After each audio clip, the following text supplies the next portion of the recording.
장례식장 문이 열리고 정장을 빼입은 은행 직원들이 들어왔을 때 자식들은 어머니가 남긴 것이 돈이 아니라 진실이라는 걸 몰랐습니다. 낡은 통장 한 권과 20여 년간 규칙적으로 찍힌 출금 내역, 그리고 아이들 몰래라고 적힌 가계부, 구두쇠로 살았다고 믿었던 어머니 정옥부는 사실 매달 누군가에게 돈을 보내며 가족을 지키고 있었습니다. 자식들이 평범하게 웃을 수 있도록 자신은 욕을 먹으면서도 침묵했던 어머니. 그 침묵 뒤에는 최도식이라는 남자와 가족을 둘러싼 위험한 비밀이 숨어 있었습니다. 통장 잔액보다 컸던 것은 어머니의 선택이었고, 자식들은 그 선택 앞에서 처음으로 진짜 가족이 되어야 했습니다. 돈 때문에 갈라질 것인가, 어머니가 지킨 진실을 함께 지킬 것인가. 장례식은 끝이 아니라 시작이었습니다.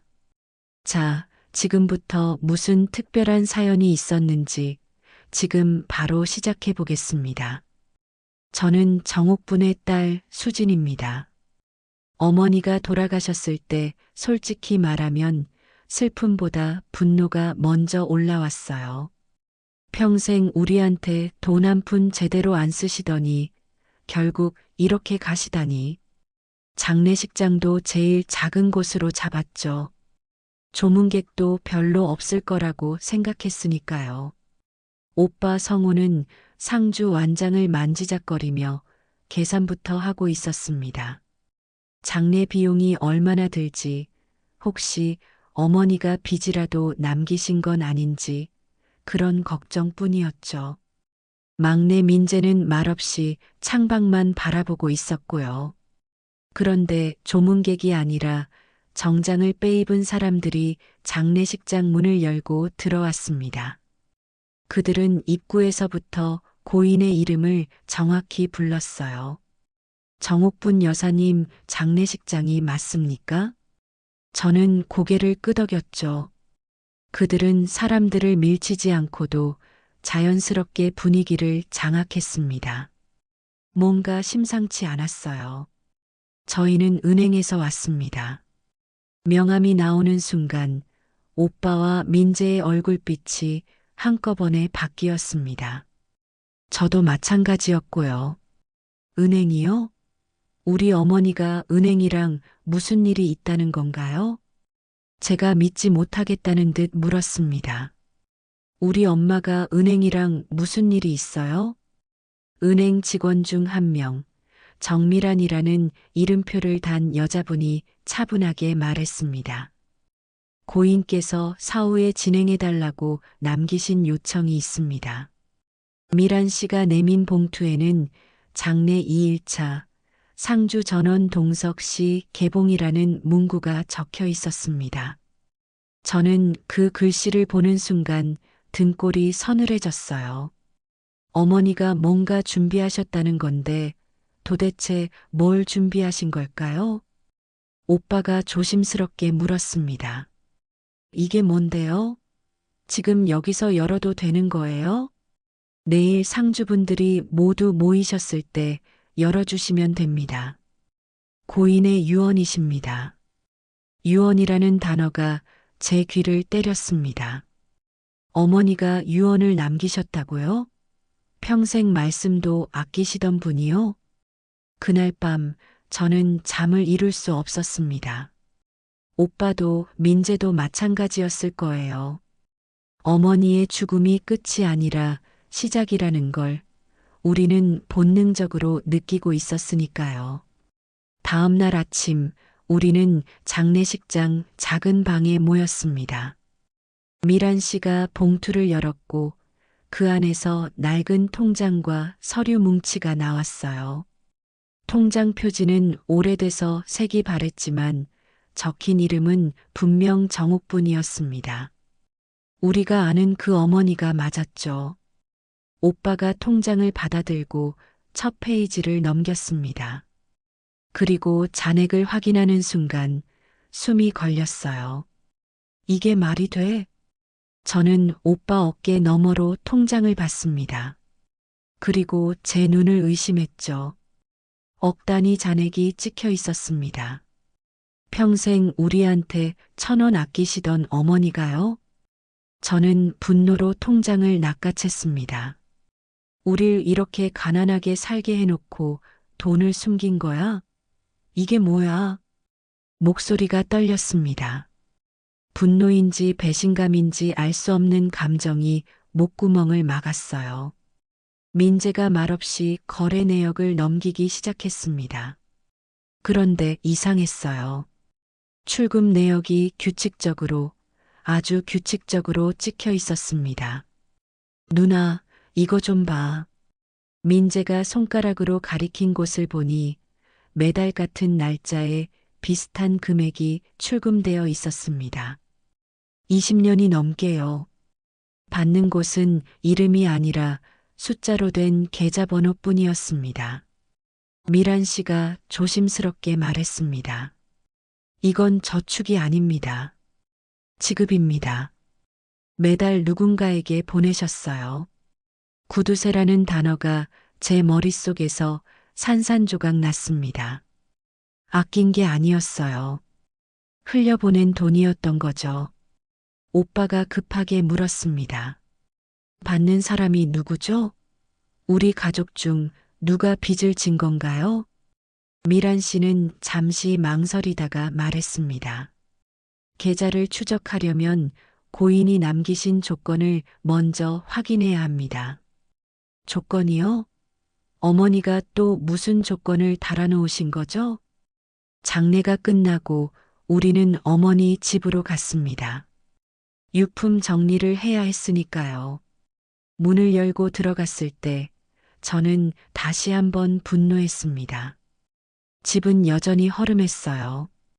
새 가전제품도 없고 반찬통은 오래돼서 뚜껑이 삐걱거렸습니다.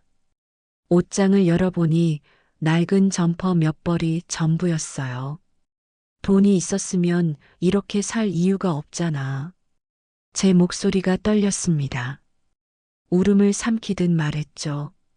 오빠는 거실을 둘러보며 서랍을 열기 시작했습니다. 그러다 깊숙한 곳에서 오래된 공책 하나를 꺼냈어요. 가계부네. 어머니가 평생 써온 가계부였습니다. 1원 단위까지 꼼꼼하게 적혀 있었죠. 오빠가 비웃듯 말했습니다. 봐라, 원래 이런 사람이야. 그런데 민재가 이상한 표정을 지으며 가계부를 넘기고 있었어요. 형, 이거 좀 봐봐. 민재가 가리킨 페이지에는 메모가 적혀 있었습니다. 성우 등록금 연체 마금, 민재 보증금 부족분, 수진 병원비. 우리의 위기 순간이 날짜와 함께 적혀 있었어요. 그리고 그 옆에 반복되는 문장들이 있었습니다. 아이들 몰래, 받지 않음, 말하지 않음. 저는 그제야 깨달았습니다. 어머니가 돈을 안 쓴 게 아니라 우리가 모르게 쓰고도 생색내지 않으셨던 거였어요. 제 얼굴이 굳어졌습니다. 그럼 엄마는 우리한테 욕먹으면서도 왜 말 안 하신 거야? 그때 제 핸드폰이 울렸습니다. 미란 씨한테서 온 메시지였어요. 거래 상대 계좌가 연결된 과거 사건 기록이 확인됐습니다. 내일 오전에 다시 뵙겠습니다. 우리는 다음 날 다시 은행으로 갔습니다. 미란 씨가 오래된 서류 사본을 보여줬어요. 채무 인수와 비밀 유지라는 단어가 함께 적혀 있었습니다. 고인께서 누군가의 채무를 대신 갚겠다는 계약을 하셨습니다. 그 계약은 20년 넘게 한 번도 끊기지 않았어요. 오빠가 분노했습니다. 엄마가 남의 빚을 왜 떠안아? 우리가 먼저였지. 미란 씨는 조심스럽게 말했습니다. 고인은 가족을 지키기 위한 선택이라고 기록하셨습니다. 가족을 지키기 위한 선택이요? 도대체 무슨 일이 있었던 건가요? 우리는 어머니가 살던 옛 동네로 갔습니다. 20년 전에 살던 그곳으로요. 골목길을 걷다 보니 낯익은 얼굴들이 보였어요. 저는 한 할머니께 다가가 여쭤봤습니다. 저 정옥분 씨 딸인데요. 혹시 우리 엄마 기억하세요? 할머니는 저를 물끄러미 보더니 고개를 끄덕였습니다. 그럼 옥분이를 어찌 잊겠니? 그 사람 참 기구하게 살았지. 무슨 말씀이세요? 할머니는 한숨을 쉬며 말했습니다. 옥분 씨는 구두쇠가 아니었어. 그 사람은 자기 인생 하나로 남의 칼을 막은 사람이야. 칼이요? 무슨 칼을 말씀하시는 건가요? 무슨 칼이요?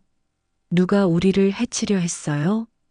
할머니는 대답 대신 고개만 저었습니다. 그러다 조심스럽게 한 이름을 입에 올렸어요. 최도식 그 사람 조심해. 아직도 이 동네 어슬렁거린다던데. 최도식? 처음 듣는 이름이었습니다. 저는 오빠와 민재를 돌아봤어요. 그들도 처음 듣는 표정이었죠. 그런데 민재가 갑자기 말했습니다.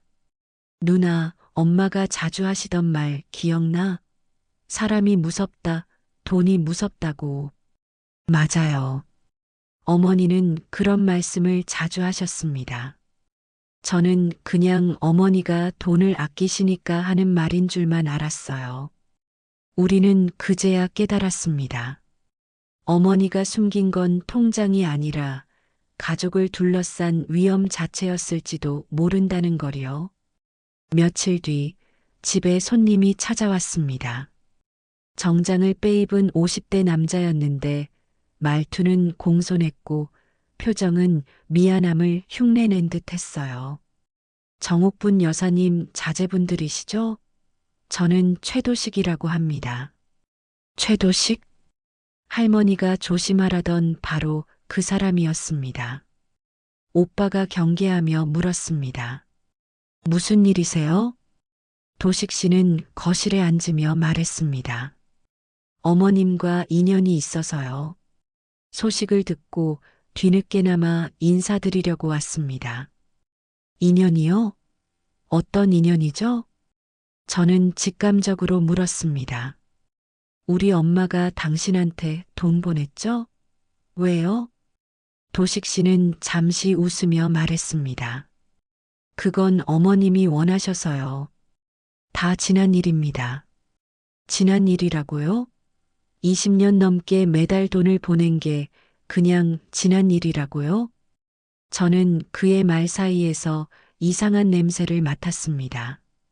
죄책감이 아니었어요. 상황을 통제하려는 자신감이었죠. 도식 씨는 은근히 협박했습니다. 괜히 파헤치지 마세요. 가족 이름이 다시 거론되면 괴로워집니다. 민재가 등골이 서늘해지는 표정을 지었습니다.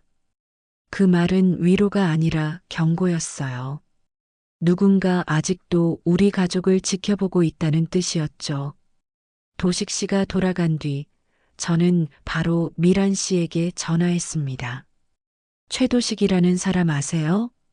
미란 씨는 잠시 침묵하다가 말했습니다. 확인해 보겠습니다. 다음 날 미란 씨가 보내온 자료를 보고 저는 경악했습니다. 최도식은 금융사고, 소송, 참고인 기록이 여러 번 얽혀 있는 사람이었어요. 엄마는 저 사람 때문에 평생을 그렇게 산 거야? 제 목소리가 떨렸습니다. 분노와 슬픔이 한꺼번에 올라왔어요. 그날 밤 우리 남매는 거실에 모여 앉았습니다. 통장 잔액과 서류가 테이블 위에 놓여 있었죠. 오빠가 먼저 말을 꺼냈습니다. 우리 현실적으로 생각해보자. 엄마가 남긴 돈이 있잖아. 그걸 어떻게 나눌지 정해야 해. 저는 오빠를 쳐다봤습니다.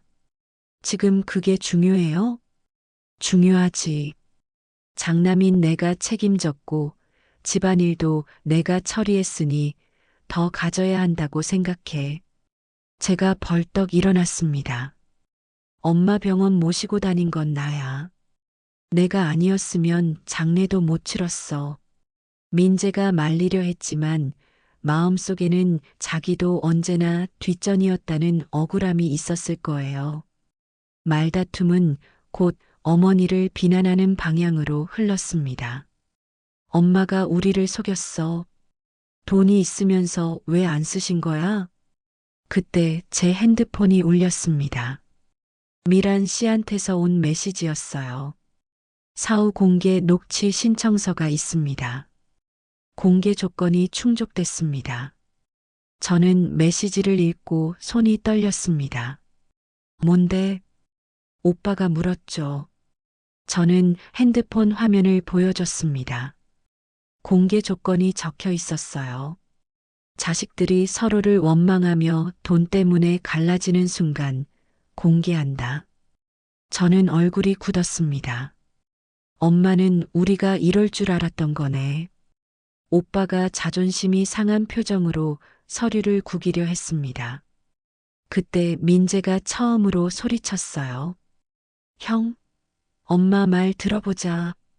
우리는 다음 날 다시 은행으로 갔습니다. 미란 씨가 작은 녹음기를 꺼내 재생 버튼을 눌렀어요. 녹음기에서 어머니의 목소리가 흘러나왔습니다. 늙었지만 단단한 목소리였어요. 우리가 듣지 못했던 진짜 어머니의 언어였죠. 너희는 내가 돈을 사랑해서 아낀 줄 알지. 아니야. 나는 너희를 지키느라 가난했어. 저는 그 말을 듣는 순간 눈물이 났습니다. 어머니는 20여 년 전 일을 꺼냈습니다. 가족이 어떤 사건에 휘말릴 뻔한 날이었다고 했어요. 이름이 불리면 인생이 무너질 사건이었다고요. 그때 최도식이 나타나 돈으로 막을 수 있다고 제안했고 대신 평생 입을 다물라고 조건을 걸었다는 거였습니다. 어머니는 선택하셨던 거예요. 자식들의 평범한 삶이 무너지는 것보다 자신이 욕을 먹는 게 낫다고요. 그래서 매달 돈을 보내며 동시에 더 아끼고 더 초라하게 사셨던 겁니다. 돈이 있다고 드러나면 도식 씨가 더 요구할 테니까요. 어머니의 목소리가 계속 이어졌습니다. 나는 매달 돈을 보내면서도 너희가 웃는 걸 봤다. 그게 내가 받은 이자였다. 저는 그제야 제가 어머니를 미워한 시간들이 한꺼번에 돌아와 숨이 막혔습니다. 오빠가 떨리는 목소리로 물었습니다. 그 사건이 뭐였는데요? 하지만 어머니는 이름을 말하지 않았습니다. 대신 한 문장을 남겼어요. 진짜 돈은 통장이 아니라 그 사람이 쥐고 있다. 너희가 진실을 택하면 내가 길을 열어두었다.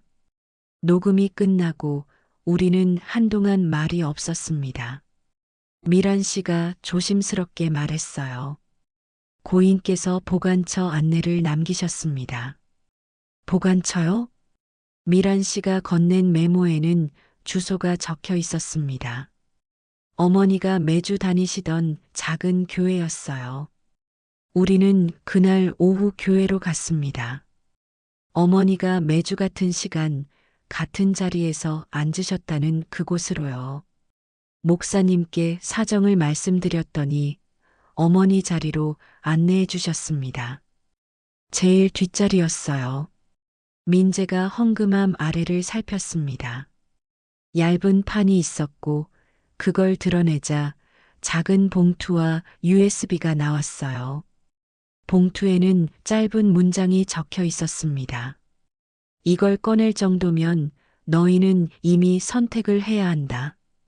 저는 USB를 들고 손이 떨렸습니다. 우리는 집으로 돌아와 노트북에 USB를 꽂았어요. 파일이 열렸습니다. 도식 씨와 어머니의 대화 녹음, 도식 씨가 돈을 요구하는 방식, 그리고 그가 협박한 사람들의 기록이 담겨 있었어요. 도식 씨는 어머니만 괴롭힌 게 아니었습니다. 여러 가정을 같은 방식으로 쥐고 흔들며 살아온 사람이었어요. 저는 충격을 받았습니다. 어머니는 혼자 울고 버틴 게 아니라 다른 피해자들을 지키기 위해 조용히 기록을 모아오신 거였습니다. 그 순간 제 핸드폰이 울렸습니다. 최도식이었어요. 맞죠? 이제 알았으니 조용히 덮읍시다. 그러면 돈은 나눠줄게요. 저는 핸드폰을 꽉 쥐었습니다. 오빠가 흔들리는 표정을 지었습니다. 하지만 저는 이를 갈며 말했어요. 우린 엄마를 또 팔지 않을 거야. 민재가 처음으로 결심한 표정을 지었습니다.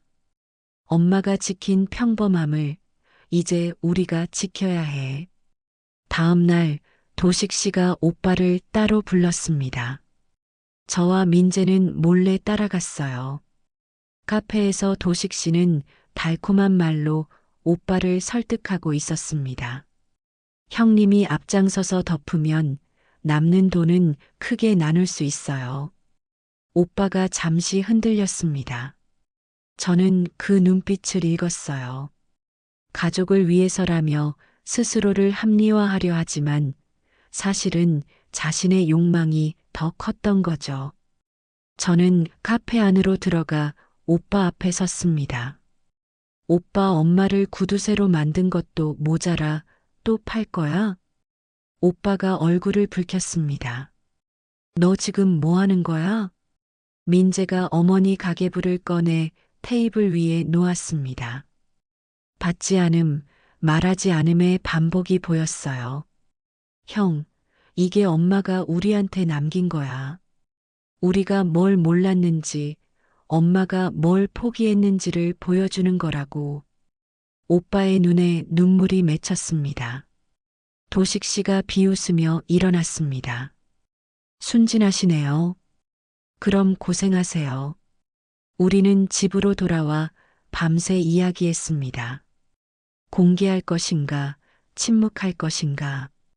미란 씨가 말했던 게 떠올랐어요. 지금 침묵하면 도식 씨는 다른 누군가를 또 줄 겁니다. 고인은 그걸 막으려 했어요. 저는 결심했습니다. 공개하자. 엄마가 만든 길을 따라가자. 오빠가 고개를 끄덕였습니다. 민재도요. 우리는 증거를 경찰에 제출했습니다.